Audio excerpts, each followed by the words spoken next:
you know I'm a big James Bond fan. Oh, yeah. And you know the upcoming James Bond movie? I'm very excited. You know the name? You know the title of that movie? They're going back to the classics with Spectre.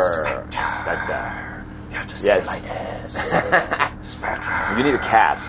Spectre. And the ring. Yes, and the ring, you know, Telly Savalas. All right, and today we are not going to talk about Spectre. No. We picked that word before, actually. Yeah. It's spectrometry. Spectrometry, yeah. Okay. But that's not related to any spies, right?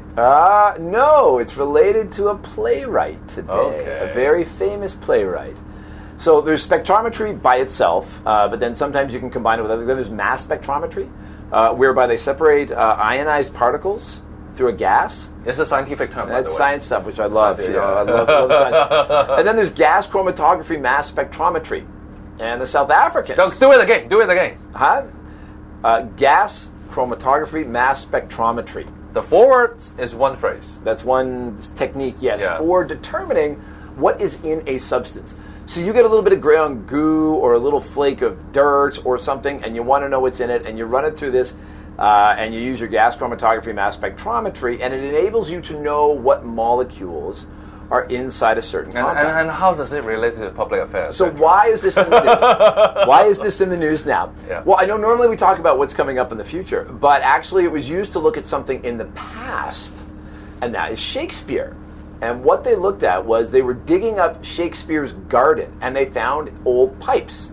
You know, like Shakespeare sitting around smoking on his pipe. Because this was at the time when the explorers were coming back from the New World and bringing back all these weird things, all these weird plants that they had found in the New World. Things like corn, you know, exotic and mysterious corn. And tomatoes. Imagine there was no tomatoes in Italian cooking until people went to the New World. Yeah, they thought it's poisonous.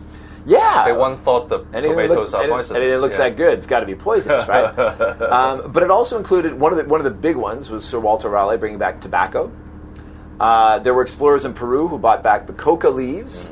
And in these pipes in Shakespeare's garden, they found marijuana. And they think maybe Shakespeare might have, you know, enjoyed a little bit of that while he was writing his plays and his sonnets. And in Sonnet 74, he makes reference to it, and now they're going back and looking at it and going, wait a second, Shakespeare, what was that all about? So there's some really funny things going on in this, how they're using, you know, this technology to find out about what was going on in Victorian England at that time. So pretty wild stuff. I mean, it kind of changes how you look at maybe Shakespeare in a whole new way. All right. But other things as well that they found. And so, so quite interesting. And I know it's a story that was in the news. It's an international story. Right now. It's an international story. Yeah. Definitely trending. Maybe next time the MTR is digging up a site and they find something out there, they can run it through some gas chromatography, mass spectrometry, and who knows what they might find. Okay. To conclude, to be or not to be, that's spectrometry. There you go. Cheers.